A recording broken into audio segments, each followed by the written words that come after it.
2017-2022 সালে প্রাথমিক টেটের প্রশ্ন ভুল মামলা 3 সদস্যের কমিটি গড়ল কলকাতা হাইকোর্ট। 14 দিনের মধ্যে এই কমিটিকে বিষয়টি নিষ্পত্তি করতে হবে নির্দেশ বিচারপতি হরিশ ট্যান্ডনের ডিভিশন বেঞ্চের। 14 দিনের মধ্যেই মামলা নিষ্পত্তি করতে হবে এমনটাই নির্দেশ। 2017-2022 সালে প্রাথমিক টেটের প্রশ্নপত্র ভুল মামলা 3 সদস্যের কমিটি গড়ল কলকাতা হাইকোর্ট। 14 দিনের মধ্যেই মামলা নিষ্পত্তি করতে হবে এমনটাই নির্দেশ বিচারপতি হরিশ ট্যান্ডনের ডিভিশন বেঞ্চের।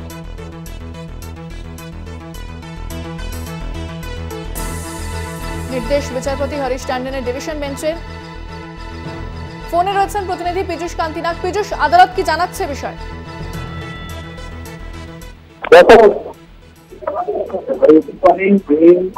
কলকাতা হাইকোর্ট 2017 এবং 2022 প্রাথমিক শিক্ষক নিয়োগের যে পরীক্ষা হয়েছিল সেই পরীক্ষায় যে প্রশ্নপত্র ভুলের যে অভিযোগ উঠেছিল সেই অভিযোগের ভিত্তিতে 3 সদস্যের একটি কমিটি, বিশেষজ্ঞ কমিটি গঠন করে দিলেন এবং সেই কমিটিতে থাকবে কলকাতা বিশ্ববিদ্যালয়ের একজন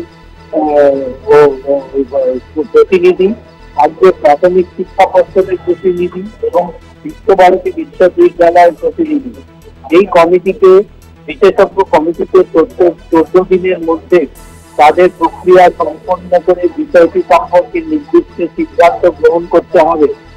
2017 সালে পরীক্ষাতে 23টি প্রশ্ন ভুলের অভিযোগ ওঠে এবং 2022 সালে 24টি প্রশ্ন ভুলের অভিযোগ ওঠে। এই দুটি অভিযোগ নিয়ে বিচারপতি রাজাশেখর মমতার এজলাসে হাজির হয়েছিলেন আবেদনকারীরা।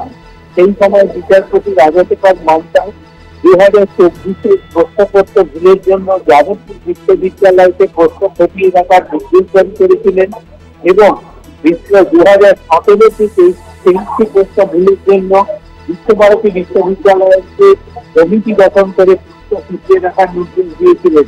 সেই রাজ্যে চ্যালেঞ্জ ডিভিশন বেঞ্চে ছিল রাজ্য এবং তার প্রেক্ষিতে কলকাতা হাইকোর্টের বিচারপতি হরিশ ট্যান্ডনের ডিভিশন বেঞ্চ সেই কমিটিতেই রাখলেন, কিন্তু তার অর্ডারে সেই রায়কে, একক বেঞ্চের রায়কে মডিফিকেশন করে জানিয়ে দিলেন 3 সদস্যের প্রতিনিধি এই বিষয়টি তদারকি করবে এক বিশ্বভারতী বিশ্ববিদ্যালয়, কলকাতা বিশ্ববিদ্যালয় এবং প্রাথমিক পর্ষদের প্রতিনিধি নিয়ে গঠিত 3 সদস্যের কমিটি 14 দিনের মধ্যে রিপোর্ট দিবে এবং তার ভিত্তিতেই সিদ্ধান্ত গ্রহণ করা হবে। ধন্যবাদ পীযূষ।